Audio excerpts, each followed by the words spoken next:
गुरुजी, आज के इस अंक में हम बात करने जा रहे हैं इन्फ्लुएंजा को लेकर। इन्फ्लुएंजा एक तरह की ऐसी बीमारी ही नहीं कहेंगे, हम महामारी को तौर पे इसको देखते हैं, क्योंकि आज से इतिहास भी गवाह है और इतिहास में भी कई बार इन्फ्लुएंजा का अटैक हो चुका है और जिसमें बहुत ज़्यादा क्षति होती है। इन्फ्लुएंजा से होने वाले बहुत भारी नुकसान होते हैं जो अगली पीढ़ी तक को भी उसके नुकसान झेलने पड़ते हैं। सबसे पहले मैं जानना चाहूँगा, जो हमारे दर्शक ये जानना चाहेंगे, इन्फ्लुएंजा आखिर होता क्या है? देखिए, जैसे कोरोना महामारी है ऐसे इन्फ्लुएंजा महामारी है। 1957 में इन्फ्लुएंजा लंदन से स्टार्ट हुआ था और ये भी पूरे संसार में गया था। इसमें खांसी, जुखाम, नज़ला, शरीर में जकड़न, आँखों में भारीपन, आँखों में चुभन, बहुत परेशानियाँ थी। और उस टाइम जितना आज एलोपैथी का इतना नहीं था, उस टाइम आयुर्वेद ही ज़्यादा था। तो जो आयुर्वेद का इलाज कराते रहे वो तो बड़ी जल्दी ठीक हो गए, और जहाँ हॉस्पिटल से एलोपैथिक इलाज कराया उनको काफ़ी लंबा समय लगा था और मृत्यु उस टाइम भी काफ़ी हुई थी। अब आज पूरे संसार में हाहाकार मची है, परंतु कोई भी अपनी जनरल नॉलेज से काम नहीं लिया है। हर किस्म के कीटाणुओं को नष्ट करने के लिए लहसुन, प्याज, अदरक से बढ़ के संसार में कोई भी वस्तु नहीं है। तो उस टाइम आयुर्वेद में लहसुन, प्याज, अदरक का रस और शहद केवल यही रोगी को दिया जाता था, और दिन में 3 टाइम देते थे। जैसे सुबह 6 बजे दे दिए, दूसरी खुराक 2 बजे दे दी, तीसरी खुराक रात को 10 बजे दे दी।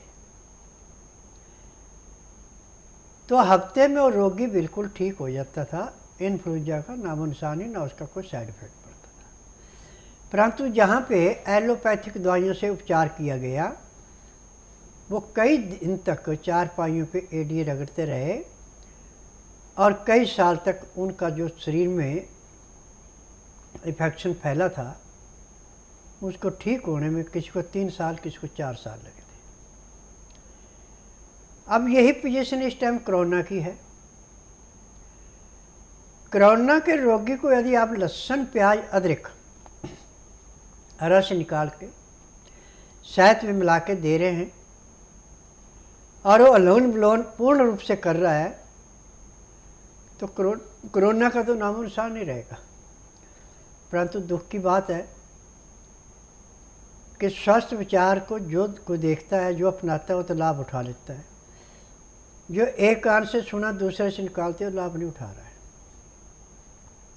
और स्वास्थ्य विचार एकमात्र ऐसा आश्रम है जिसमें बिल्कुल नंगी बात कह दी जाती है, किसी को ढक पलेट के नहीं कहा जाता।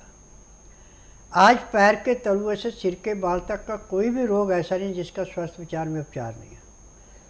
कितना भी आपका पुराने से पुराना रोग है, जिस दिन रोगी आश्रम में आता है उसी दिन उसको 20 से 25% आराम भी मिल जाता है।